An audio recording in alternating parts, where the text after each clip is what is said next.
Hello everyone, कैसे हैं आप सभी। आज जो मैं आपके लिए वीडियो लेकर आया हूँ वो लेकर आया हूँ क्लास 6 के ज्योग्राफी के चैप्टर 1। यहाँ पर मैंने देखो हेडिंग डाली है chapter number 1, the earth in the solar system. यानी कि ज्योग्राफी का क्लास 6 का चैप्टर 1 है the earth in the solar system. ये क्लास 6 का है और इसको मैं यहाँ पर बहुत डिटेल में कराने वाला हूँ आपको, ताकि आपका कोई भी डाउट या कोई भी आपको कंफ्यूजन ना रहे। तो वीडियो को एंड तक जरूर देखिएगा अगर आप चाहते हैं कि भाई आपके सभी डाउट्स जो हैं वो इस वीडियो में क्लियर हो जाएं। तो आज मैं आपके लिए पार्ट 1 लेकर आया हूं, क्योंकि मैं इतनी बड़ी वीडियो नहीं बनाने वाला कि भाई सारा कुछ आपको एक ही वीडियो में करा दूं, क्योंकि उससे आपको भी बड़ी प्रॉब्लम फेस करनी पड़ती है। मैं आपको पार्ट में लेकर आऊंगा इस चैप्टर को, और बाद में आप जब देखेंगे, जब आप सारे पार्ट्स कंप्लीट कर लेंगे तो आप बेहद डिटेल में इस चैप्टर को समझ चुके होंगे। तो अगर आप हमारे चैनल पर नए हैं तो मेंटर एनएसए को सब्सक्राइब कर लें, उसके बेल आइकन को प्रेस करें, और अगर आपको हमारी वीडियोस पसंद आती है तो हमारी वीडियोस को लाइक करें, शेयर करें और कमेंट करके हमें जरूर बताएं कि आपको हमारी वीडियोस कैसी लगी। तो चलिए शुरू करते हैं चैप्टर। देखिए, सबसे पहले मैंने आपकी हेडिंग डाली है सेलेस्टियल बॉडीज, जिसको आप हिंदी में बोलते हैं आकाशीय पिंड। अब ये सेलेस्टियल बॉडीज होती क्या है, इसको जरा ध्यान से समझते हैं। ऑब्जेक्ट्स इन द स्काई, जो भी ऑब्जेक्ट्स होते हैं स्काई में, जैसे कि the sun, moon, stars and planets are called celestial bodies. यानी कि जो स्काई में ऑब्जेक्ट्स पाए जाते हैं, जैसे आपका सूर्य हो गया, चंद्रमा हो गया, ग्रह हो गया या तारे हो गए, उन्हीं को हम बोलते हैं सेलेस्टियल बॉडीज। चलिए आगे मैंने एक और बात लिखी है, the moon, planets and stars are not visible during the day time.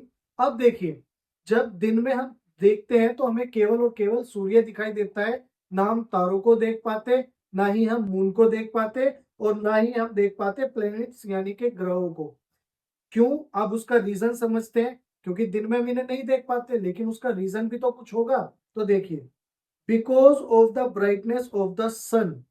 सन यानी कि सूर्य की ब्राइटनेस इतनी ज्यादा होती है इनके कंपैरिजन में, कि इनकी जो खुद की चमक होती है वो फीकी पड़ जाती है, क्योंकि सूर्य की चमक आप जानती हैं कितनी ज्यादा लार्ज यानी कि कितनी ज्यादा वास्ट होती है। अब देखिए, यहाँ पर बहुत इंपॉर्टेंट नोट करके मैंने एक बात लिखी है, इसको बड़े ध्यान से समझते हैं।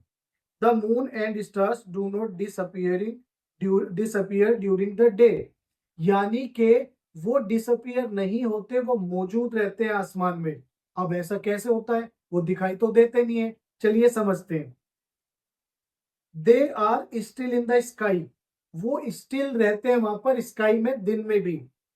हाउ एवर, हालांकि their brightness is very small in comparison to the sun.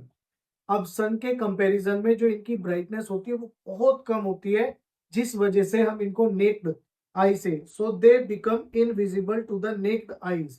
तो हम नेक्ड आई से इनको नहीं देख पाते। रीजन आपको पता चल गया कि सूर्य की चमक इतनी ज्यादा होती है in comparison to moon, planets, तारों की वजह से जो होती है, कि हम इनको देख ही नहीं पाते। चलिए, अब मैंने आपके सामने लिखा है कि फुल मून होता है तो हम उसको बोलते हैं पूर्णिमा, न्यू मून होता है तो हम उसको बोलते हैं अमावस्या। तो याद रखिए, ये बातें आगे जब हम मून के बारे में डिस्कस करेंगे तब मैं आपको बताऊंगा, बस अभी हम इनके नाम को समझते हैं। आगे हम बात करते हैं, हमारी बात आती है स्टार्स की, जिनको हम बोलते हैं तारे। ध्यान से समझते हैं इनके बारे में। Point number 1, stars are celestial bodies. जो स्टार्स होते हैं वो भी हमारे क्या होते हैं? सेलेस्टियल बॉडीज होते हैं। They are very big and hot, वो बहुत बड़े और गर्म होते हैं। Number 3, they are made up of gases, और ये किसके बने होते हैं? गैसेस के। Number 4, they have their own heat and light, इनके पास खुद की हीट और खुद की लाइट होती है। Number 5, they appear tiny due to the vast distance from Earth, ये बहुत छोटे दिखाई देते हैं अर्थ से। ठीक है, क्योंकि डिस्टेंस बहुत ज्यादा होती है तो ये छोटे छोटे दिखाई देते हैं। The sun is also a star, यहां पर बात हो रही है सन की, जो कि एक स्टार ही होता है। It is the nearest star to the earth, और ये स्टार पृथ्वी के सबसे निकट होता है, सबसे पास में होता है। चलिए अब 3 बातें इंपॉर्टेंट मैंने इसके बारे में लिखी, चलिए समझते हैं। The sun is the centre of the solar system, यानी कि सूर्य को सोलर सिस्टम का क्या बोला जाता है, सेंटर कहा जाता है। Second, it is made up of extremely hot gases, और ये किसका बना होता है, जो बेहद गर्म गैसेस होती हैं। Number 3, the sun in the above 150 million kilometre away from the earth, जो सूर्य होता है वो पृथ्वी से 150 मिलियन किलोमीटर उसकी दूरी है, राइट। चलिए अब हम आगे बढ़ जाते हैं। अब आगे हमारी इंपॉर्टेंट हेडिंग आती है कॉन्स्टिलेशंस, यानी कि हम इसको हिंदी में बोलते हैं नक्षत्र या फिर तारा मंडल, जैसे कि यहाँ पे आप देख सकते हैं। कॉन्स्टिलेशंस को हम या तो तारा मंडल या फिर नक्षत्र बोलते हैं। अब देखिए, the pattern formed by group of star are called constellation, यानी कि ग्रुप्स ऑफ स्टार्स का जो ग्रुप होता है उनको हम बोलते हैं कॉन्स्टिलेशंस। फॉर एग्जांपल मैंने यहाँ पे लिखा उर्सा मेजर। उर्सा मेजर होता है, देखो जैसे आप ये देख पा रहे हैं, और ये किस शेप में होता है, also known as the great bear. Great bear की फॉर्म में होता है और उसको हम बोलते हैं उर्सा मेजर। ये कॉन्स्टिलेशन का एक एग्जाम्पल है। अब एक बहुत इंपॉर्टेंट बात सॉरी, पोल स्टार। अब क्वेश्चन आता है ये पोल स्टार क्या होता है। The pole star also known as north star, pole star को हम नॉर्थ स्टार भी बोलते हैं। It indicates the north direction, और ये क्या करता है, नॉर्थ डायरेक्शन को रिप्रेजेंट करता है। पहले जो लोग होते थे इसका इस्तेमाल डायरेक्शन जानने के लिए भी किया करते थे। चलिए अब हम आगे बात करते हैं। अब सबसे इंपॉर्टेंट बात आती है हमारे, ये आप पीछे देख रहे हैं, सोलर सिस्टम की। द सोलर सिस्टम, अब देखिए ये क्या होता है, इसकी डेफिनेशन क्या है। द कलेक्शन ऑफ 8 प्लैनेट्स, पहले 9 प्लैनेट्स थे, अब एक प्लूटो को हटा दिया गया, अब बचे 8। तो देखिए, the collection of 8 planets and their moons in orbit around the sun together with smaller bodies in the form of asteroids, meteoroids and comet is known as the solar system। अब यहाँ पे देखिए जो कलेक्शन है 8 planets का या उनके moons का यानी कि चंद्रमास का, और जो ऑर्बिट और अराउंड द सन जो घूमते हैं टुगेदर एक साथ, with smaller bodies in the form of, और वो स्मॉलर बॉडीज होते हैं किसकी फॉर्म में, या तो एस्टेरॉइड्स की या मेटेरॉइड्स की या कोमेट की, उसी को हम बोलते हैं सोलर सिस्टम। आगे बात करते हैं, एक छोटी सी डेफिनेशन को देखिए। मैंने कहा the sun and its family, तो सोलर सिस्टम को हम क्या बोलते हैं, सूर्य और उसकी जो फैमिली होती है उसी को हम सोलर सिस्टम कह देते हैं। आगे चलते हैं। अब यहाँ पे बहुत ध्यान से समझिएगा, देखिए ये आपको दिखाई दे रहा है आपका सन, यानी कि सूर्य।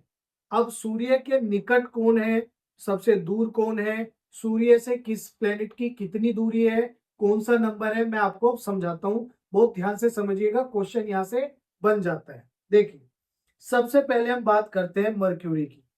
नंबर 1 पे कौन आया, सूर्य के सबसे पास कौन है, मर्क्यूरी। उसकी सूर्य से दूरी लगभग 57.91 मिलियन किलोमीटर है। 57.91 मिलियन किलोमीटर। तो नंबर 1 सबसे निकट कौन हुआ, मर्क्यूरी। तो एक क्वेश्चन बन सकता है, सूर्य के सबसे निकट कौन सा प्लेनेट है, मर्क्यूरी। अब नंबर 2 की बात करते हैं, देखिए तो वो है Venus. 108.2 million kilometre, 108.2 million kilometre पर सेकंड नंबर पर है विनस। अब हम थर्ड की बात करते हैं, पृथ्वी, यानी कि जिस पर हम रहते हैं। अब देखिए पृथ्वी की सूर्य से दूरी 149.6 मिलियन किलोमीटर है, जो लगभग 150 है, ठीक है। नंबर 4 की हम बात करते हैं, मार्स। ये आता है 227.9 मिलियन किलोमीटर की दूरी पर।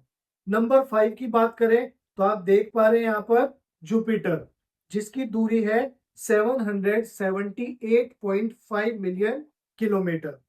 नंबर 6 पर है सैटर्न, 1434 मिलियन किलोमीटर की दूरी है सूर्य से। नंबर 7 पर आता है यूरेनस, 2871 मिलियन किलोमीटर की दूरी है सूर्य से। नंबर 8 पर आता है नेपट्यून, 4495 मिलियन किलोमीटर की दूरी है सूर्य से। और ये प्लूटो जो मैंने आपको बताया था, ये भाई हमारे प्लैनेट्स का हिस्सा नहीं है, इसको हटा दिया गया था।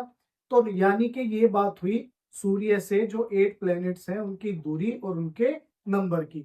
First Mercury, second Venus, third Earth, fourth Mars, fifth Jupiter, sixth Saturn, seven Uranus और एट्थ है हमारा नेपट्यून। तो आई होप आपको यहां तक समझ में आया होगा। चलिए आगे बढ़ते हैं। अब यहां पर बात आती है बेहद इंपॉर्टेंट टॉपिक की कि इनर प्लैनेट्स क्या होते हैं और आउटर प्लैनेट्स क्या होते हैं। चलिए देखिए, very close to the sun, जो सन के बहुत क्लोज होते हैं उनको हम बोलते हैं inner planets. They are made up of rocks, और ये किसके बने होते हैं? रॉक्स के बने होते हैं। जैसे एग्जाम्पल की मैं बात करूं, 4 होते हैं, mercury, Venus, earth and Mars. जैसे आप देख सकते हैं भाई, ये जो 4 हैं, ये 4 सूर्य के सबसे क्लोज है, ठीक है ना। तो ये 4 हमारे होते हैं इनर प्लैनेट्स, और ये किसके बने होते हैं? रॉक्स के। अब हम बात करते हैं हमारे आउटर प्लैनेट्स की। देखिए, वेरी फार फ्रॉम द सन, ये सन से बहुत दूर होते हैं। Huge planets made up of gases and liquids, ये बड़े प्लैनेट्स होते हैं और किससे बने होते हैं? आपके गैसेस और लिक्विड से बने होते हैं। एग्जाम्पल, ये भी 4 होते हैं, जुपिटर, सैटर्न, यूरेनस और नेपट्यून। देखिए, ये जो बाद वाले 4 हैं ये सूर्य से काफी दूर हैं, तो ये होते हैं हमारे outer planets. Inner planets very close to sun, और जो आउटर प्लैनेट्स होते हैं very far from the sun. तो आई होप आपको ये भी अच्छे से समझ में आ गया होगा। चलिए, अब हम बात करते हैं एस्टेरॉइड्स एंड मेटेरॉइड्स। ये जो आपके सामने मैंने हेडिंग डाली हुई है, एस्टेरॉइड्स की बात करें तो इनको हम बोलते हैं क्षुद्र ग्रह। अब देखिए ये क्या होते हैं। Asteroids are large rocks that revolve around the sun, जो सन के चारों ओर घूमते हैं और लार्ज रॉक्स होते हैं, इनके बड़े पत्थर होते हैं, वो कहलाते हैं हमारे एस्टेरॉइड्स। एक और पॉइंट देखिए, they are smaller than a planet, ये प्लैनेट से स्मॉलर होते हैं but larger than the pebble size object called meteoroids. Meteoroids pebble size यानी कि कंकड़ के साइज के पत्थर होते हैं, उनसे बड़े होते हैं। तो एस्टेरॉइड मेटेरॉइड से बड़े होते हैं लेकिन प्लेनेट से छोटे होते हैं, जो कि सूर्य की परिक्रमा करते रहते हैं। अब नंबर 2 की बात करें, मेटेरॉइड्स, इनको हम बोलते हैं उल्का पिंड हिंदी में। आइए समझते हैं। The small pieces of rocks, वो छोटे छोटे पत्थरों के पीसेस होते हैं, which move around the sun, जो कि सन के चारों ओर घूमते रहते हैं। अब देखिए सेकंड जो है हमारा, sometimes one asteroid can smash into another, एक मेटेरॉइड सॉरी एक एस्टेरॉइड दूसरे एस्टेरॉइड से टकरा जाता है। This can cause small pieces of asteroid to break, और वो छोटे छोटे पीसेस में उनको तोड़ देते हैं। These pieces are called meteoroids, यानी कि जब दो एस्टेरॉइड आपस में टकराते हैं और उनसे जो छोटे छोटे जो आपके पीसेस होते हैं पत्थर के, उनको हम कहते हैं मेटेरॉइड्स। ये भी आपको क्लियर हुआ होगा। आइए अब हम बात करते हैं हमारे कॉमेट की। इसको हम बोलते हैं धूमकेतु। अब देखिए कॉमेट क्या होते हैं। An object in space that looks like a bright star with a tail, जैसे आप यहाँ साइड में देख पा रहे हैं, ठीक है, कि भाई एक ऐसा ऑब्जेक्ट होता है स्पेस में जो एक ब्राइट स्टार की तरह दिखाई देता है और जिसकी टेल आपको ऐसे दिखाई देती है। दैट मूव्स अराउंड द सन, ये भी सन के चारों ओर घूमता रहता है। चलिए अब हम बात करते हैं, these are large objects made up of dust and ice. ये लार्ज ऑब्जेक्ट्स होते हैं और किस किस के बने होते हैं? डस्ट और आइस के ये बने होते हैं। अब हम बात करते हैं प्लैनेट्स के बारे में, थोड़ी सी बात कर लेते हैं, क्योंकि इंट्रो जब हम कर रहे हैं चैप्टर का, भाई फर्स्ट पार्ट है तो सारी चीजों को अच्छे से समझते हैं। इनको हम ग्रह बोलते हैं, आप सब जानते हैं। कुछ पॉइंट्स मैंने इनके लिखे हैं, आइए समझते हैं। Planets are celestial bodies that do not have their own heat and light. Planets जो है वो celestial bodies हैं जिनकी अपनी खुद की कोई हीट और लाइट नहीं होती। They are lit by the light of the stars. और ये किससे लिट रहते हैं? स्टार्स की लाइट से। Earth is a planet too, जो हमारी पृथ्वी है वो भी एक प्लेनेट है। Number 4, it gets all its heat and light from the sun, जो हमारी पृथ्वी है वो सन से ही क्या लेती है? हीट और लाइट लेती है। और जो सन है हमारा वो नियरेस्ट स्टार है, मैंने पीछे भी आपको बताया था कि पृथ्वी के सबसे निकट जो स्टार है वो है हमारा सन। सन भी एक स्टार है, मैं बता चुका हूं आपको। लास्ट पॉइंट की बात करें, planets move in their fixed path. जो प्लैनेट्स होते हैं वो फिक्स्ड पाथ पर मूव करते हैं, ठीक है। They are known as orbits, और उनको क्या कहा जाता है? ऑर्बिट्स कहा जाता है। तो चलिए आज की वीडियो में हम यहीं तक पढ़ते हैं। आगे के पार्ट में मैं इससे आगे की बात लेकर आऊंगा, इतनी ही डिटेल में, इतने ही अच्छे नोट्स के साथ। अगर आपको नोट्स पसंद आए तो आप इसको नोट डाउन कर सकते हैं और आप जब चाहें इनको दोबारा से रिवाइज कर सकते हैं। सो ऐसी इंटरेस्टिंग वीडियोस के लिए मेंटर एनएसए को सब्सक्राइब करें, उसके बेल आइकन को प्रेस करें और साथ ही साथ वीडियोस को लाइक करें, शेयर करें और कमेंट करके हमें जरूर बताएं कि आपको हमारी वीडियोस कैसी लगी। तो मिलते हैं नेक्स्ट वीडियो में, तब तक के लिए बाय बाय, टेक केयर।